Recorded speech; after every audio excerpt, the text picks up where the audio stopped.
We covered a piece on black reparation money over the slavery, and this continues this week. Not only the black reparation money, but also the continuing Jewish reparation money. You know, it's 70 plus years now, and quite frankly, most people who were part of that have moved on already. And this week in Holland, they extorted money out of some Dutch rail company for allegedly carrying certain passengers on the rails. And also they're trying to force the Polish government into paying 300 billion in reparations. You know, the Israeli Cohen plan, which is from Russia with Love series in the early 1900s, is still all playing out. Now, the money is one aspect, but the divide and conquer is another. And these same two groups have both had recently high-profile staged attack events that were both fake and proven to be fake also. You know, Mr. Smollett, despite police evidence, still walks free. And it's designed to denigrate one group of people, and yet so few see it. Both of these are programs, and neither are designed for the benefit of the black or the Jewish people. It's only designed to create a race war, and I'm appealing to both communities to not buy into it. They're trying to play us off against each other again. Why? Because they're losing. And badly as well. Talking about faked staged events, I see the paid actor who looks eerily similar to Huma Abedin to me, Alexandria Ocasio-Cortez, or better known as AOC, which stands for Agency Operated Clown. And she did her latest acting role of crying into an empty parking lot on camera. You know, the parking lot is symbolic of the number of brain cells she has to me. And like I've said, politics, which means many parasites, is all theatre. It wasn't the last she was in the news. The man with the fake name, Mayor of New York, Bill de Blasio, Wilhelm Jr. is his real name, criticised AOC for saying the Trump administration is housing immigrants in concentration camps. Nice reminder again. They always have to bring that term up. It's a program, and it's a psyche program at the Mexican border. And Mr. de Blasio said, "I respect her greatly and feel very close to her in terms of philosophy. But of course, she was wrong. You cannot compare what the Nazis did in the concentration camps." Now, other democratic leaders like Pelosi ducked out of the questions. Go figure. That's why AOC's there, so Pelosi doesn't speak, or attempts to anyway. Meanwhile, a certain Israeli Holocaust museum said the freshman congresswoman could use a history lesson. Now, we've had enough of those history lessons. Like nobody else died in that war. We're going off to India next, and a fairly staggering statistic in the middle of it. You know, we think we've got problems in America, and we do, but the Western world pales into insignificance of what's going on in other countries. And in particular for the cotton farmers in India who have been dealing with Monsanto. Now, to begin with, Monsanto illegally began open field trials of its GMO BT cotton, looks like Bitcoin to me, in 1997, and announced it would be selling seeds the following year. In turn, the Indian Supreme Court would not allow the biotech giant to sell seeds until 2002. Since then, over 300,000 Indian farmers have committed suicide. Yes, you heard that right. 300,000. And it's believed many of these suicides were linked to major debts, which they deliberately forced them into, which they did in America, which facilitated the NESARA program. The NESARA is for the farmers of America, not everyone. Incurred by the systematic control of Monsanto and BT Cotton.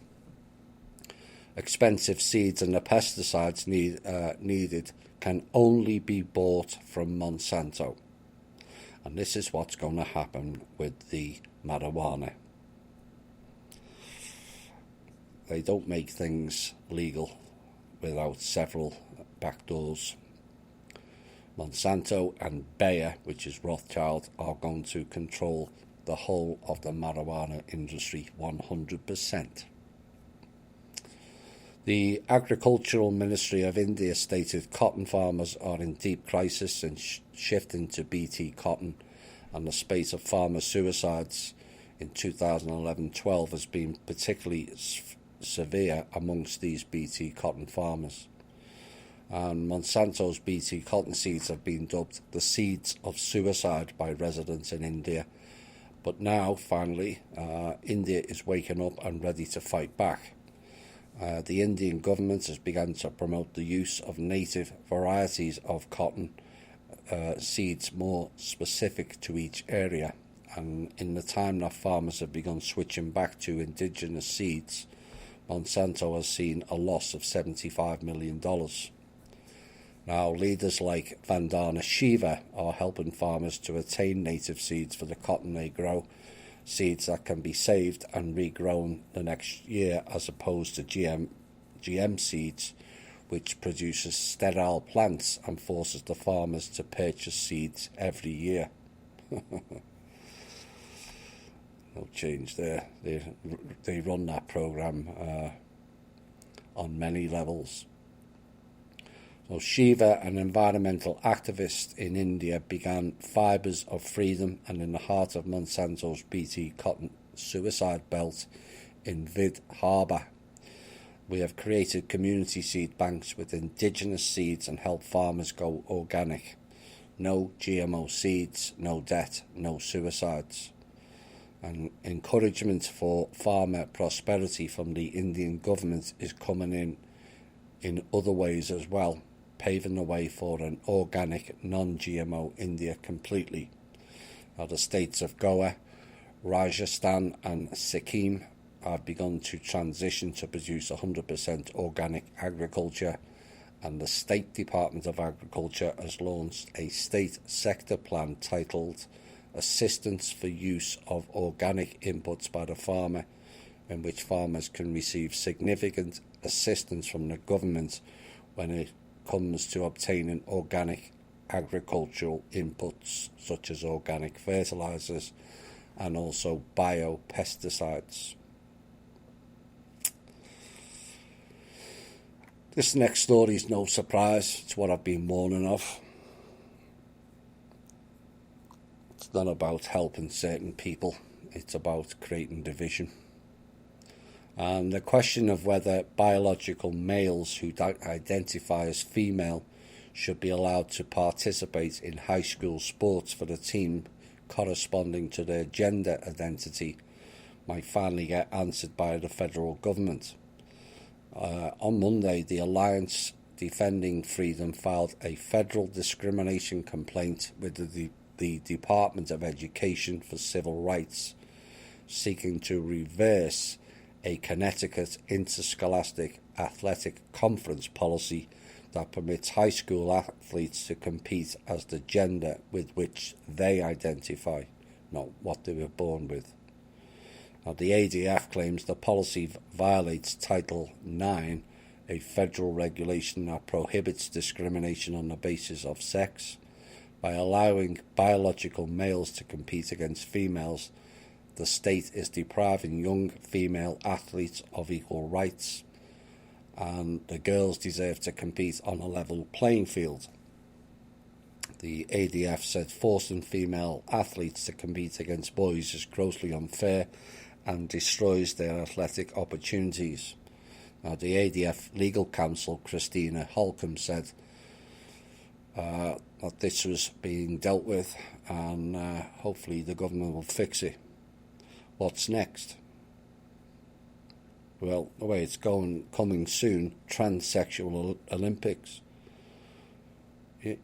It's all a distraction and a divide and conquer policy. They're not interested in transsexuals, they're not interested in blacks, they're not interested in Jewish people, and they're not interested in whites or male or female. They're not interested in any of us. They just want to create situations where we start arguing with each other and end up hating and fighting on each other. That's what this program, LGBTQ and F and Y and Z, we're running out of letters. That's what it's all about. Divide and conquer. They're not helping transsexuals, and the transsexuals are not particularly helping themselves either. And they're being used, and people will turn against them, which is exactly what the system wants. Mr. Trump next, and Iran, land of the Aryans. Despite being cocked and loaded to launch an assault on Iran this week, President Donald Trump says that he eventually decided the strike would not have been appropriate or proportionate to the downing of an unmanned US drone, accusing the Islamic Republic of shooting down the US surveillance drone over international waters. My understanding it wasn't.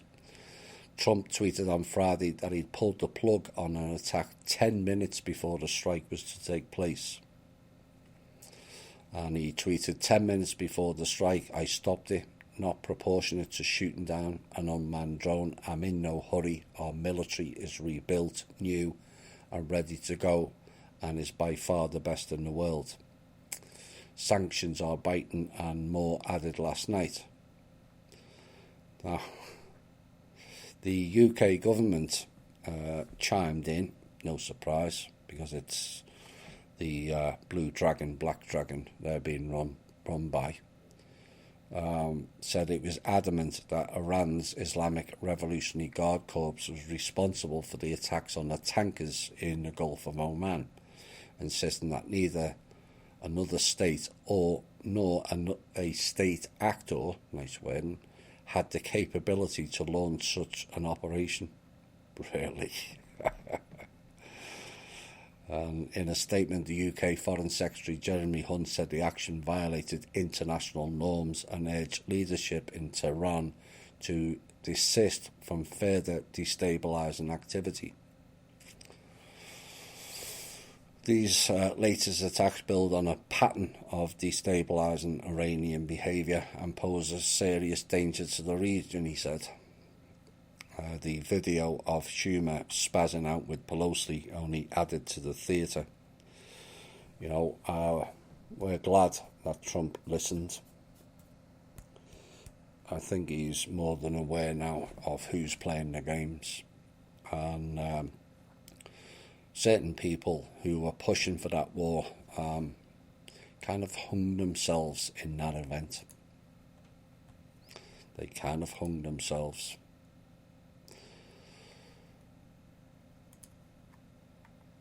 Farmers in idyllic rural Romania got a rather unwelcome surprise when they were suddenly swarmed by US soldiers, while armed combat support vehicles ran roughshod through their fields, destroying hectares of crops.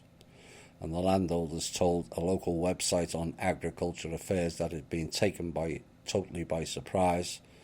When they first saw smoke rising up from the fields, they thought there was a fire. Now, the sight of the military vehicles only made matters more confusing, as the farmers were totally unaware The vehicles were part of a scheduled NATO exercises. Now the Romanian police turned up and they shed some light on the situation, and apparently the Americans mixed up their coordinates, wouldn't like them in a war zone, ending up in a farmer's field on the way to Bordesani, which was some 10 kilometres north, and the designated exercise site for a week-long NATO manoeuvres codenamed Sabre Guardian 2019, more like Sabre Rattling to me. Now, the US Army said its units crossed into the private farmland as a result of adverse weather conditions. While there is no estimate yet of the total damage caused, a statement by the Romanian defence industry indicated that the wayward soldiers had destroyed hectares of crops, and local authorities have already begun a process to pursue compensation.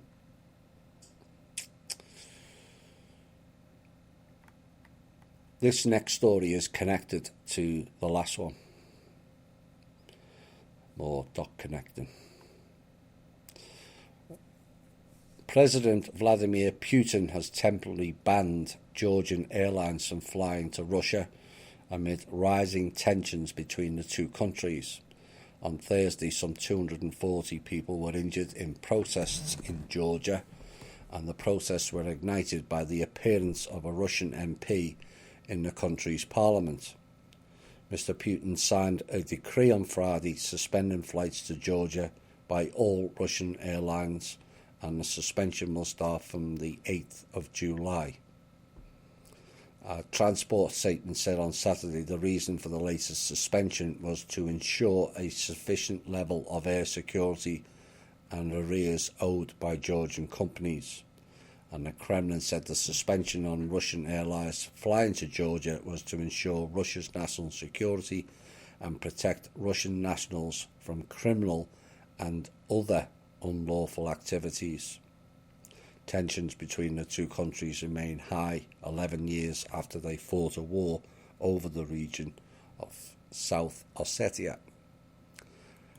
Those demonstrations are being rattled by NATO actors.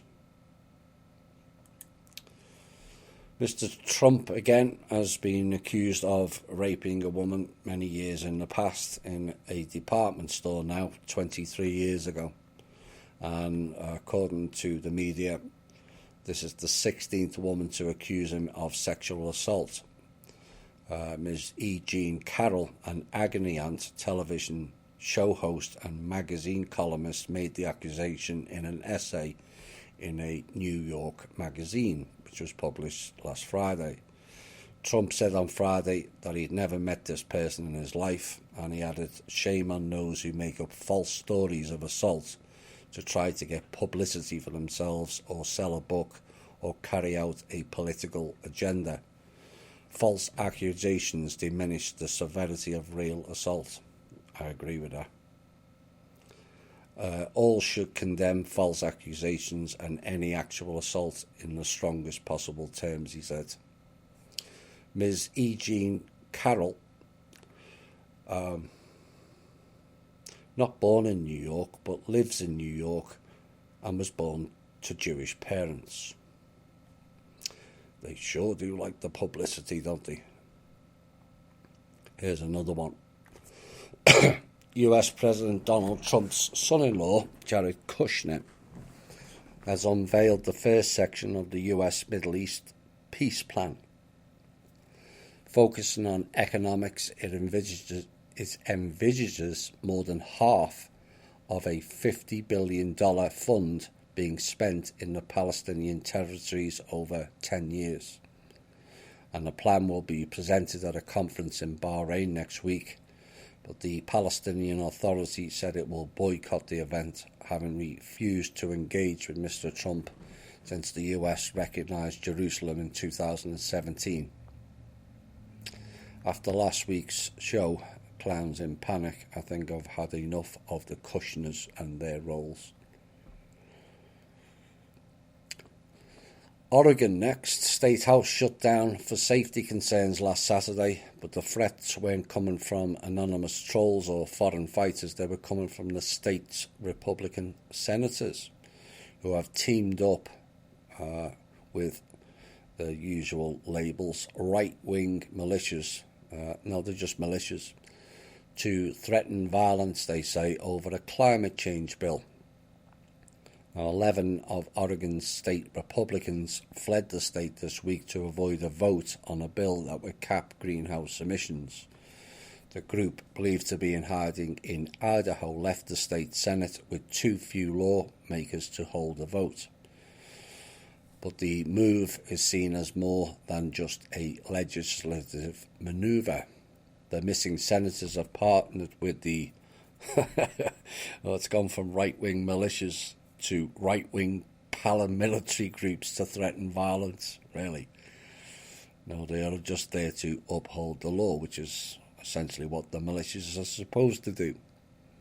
But you see how it happens. They throw all kinds of labels on them. Right and left wing seems to be the latest pile of drivel.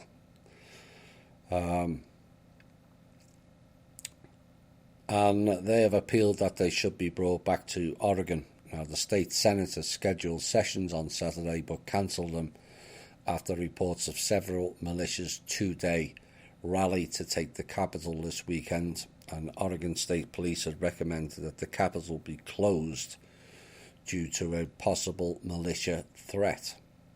The trouble started this month when state Senate Democrats advanced plans for a bill that would cut carbon emissions, but Oregon state Republicans weren't on board, citing increased expenses for Oregon residents and businesses.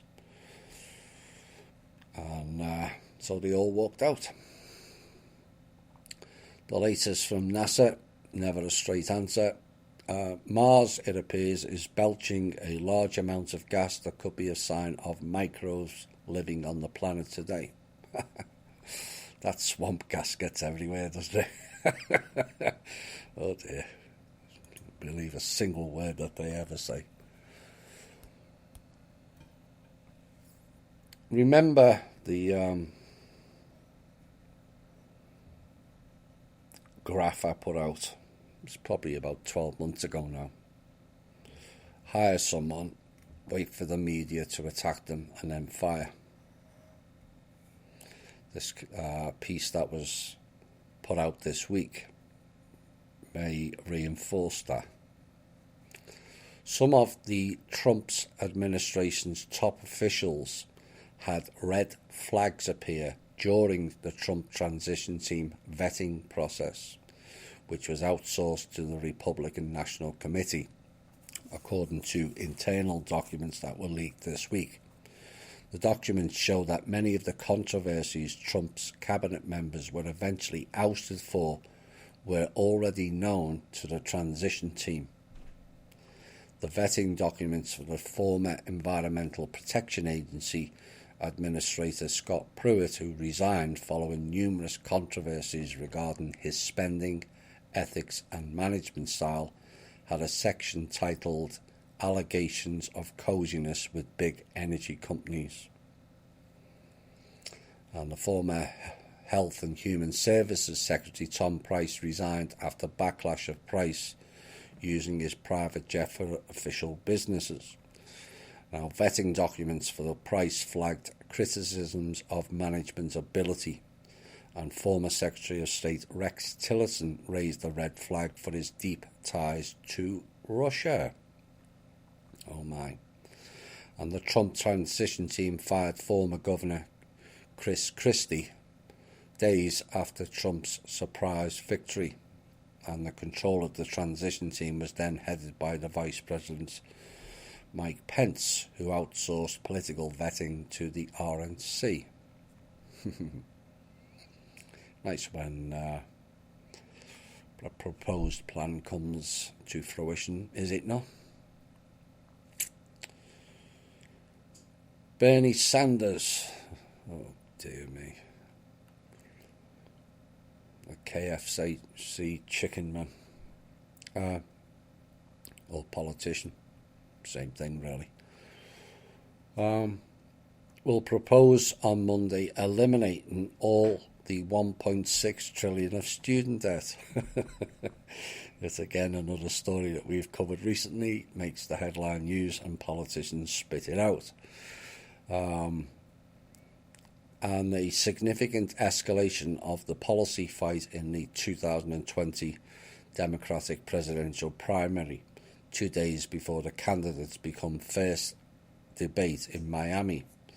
Now, Sanders is proposing the federal government pay to wipe clean the student debt held by 45 million Americans, including all private and graduate school debt, as part of a package that will also make public universities, community colleges and trade schools tuition free.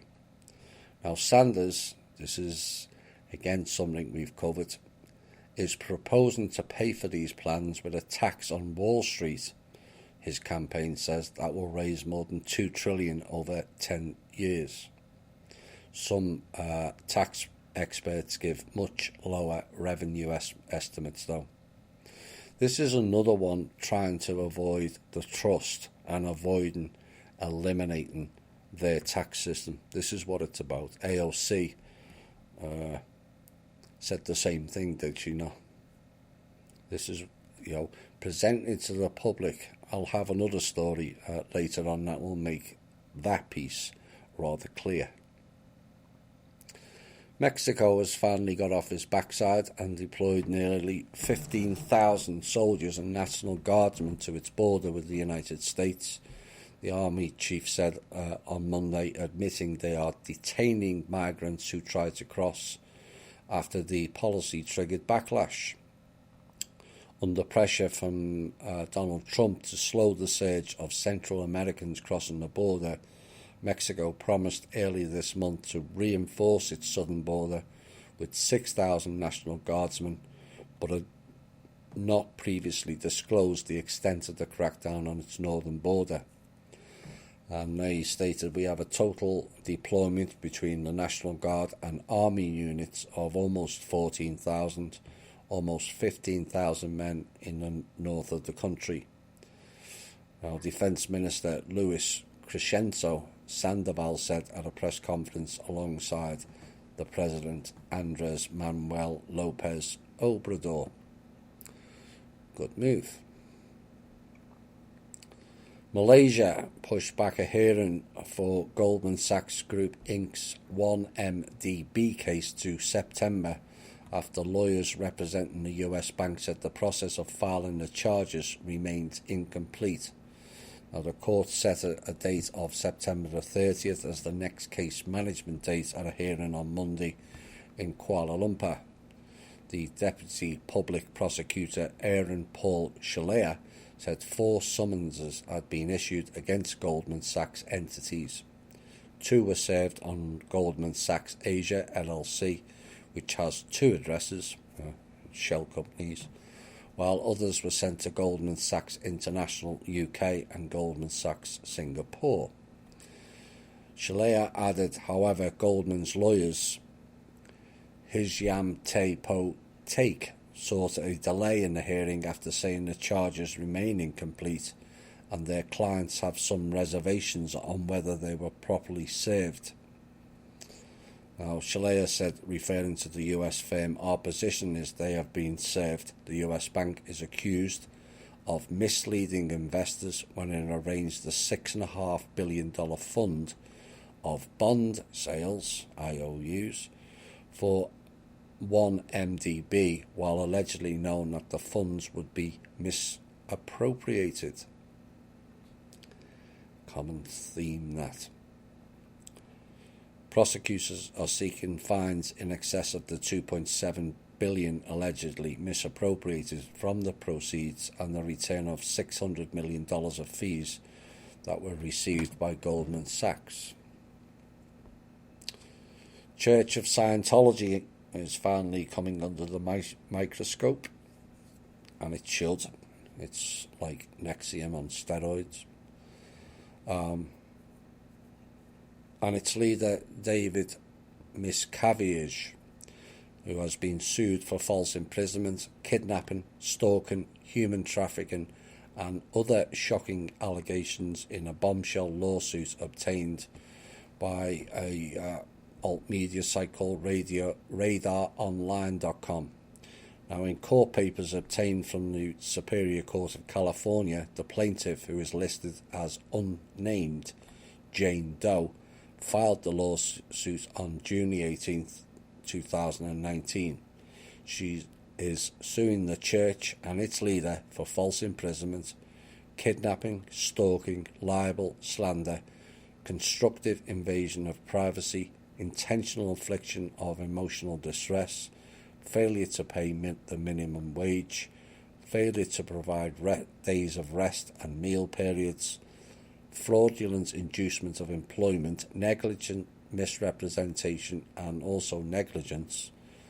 And she said the Church of Scientology represents a facade to the outside world to disguise what in reality is nothing more than a cult built on mind control and destruction of the independence and self-control of those drawn into its sphere. She also claimed members are subject to physical, verbal, psychological, emotions and or sexual abuse and or assault. And anyone who speaks out against the Church of Scientology is deemed a suppressive person or an enemy, the plaintiff claimed. And members are directed to injure or destroy that person by any means, she claimed also. Finally, the world's turning on the Church of Scientology. There's, like I said, that's NXIVM on steroids, that place. Like a spin-off of the Mormon Church.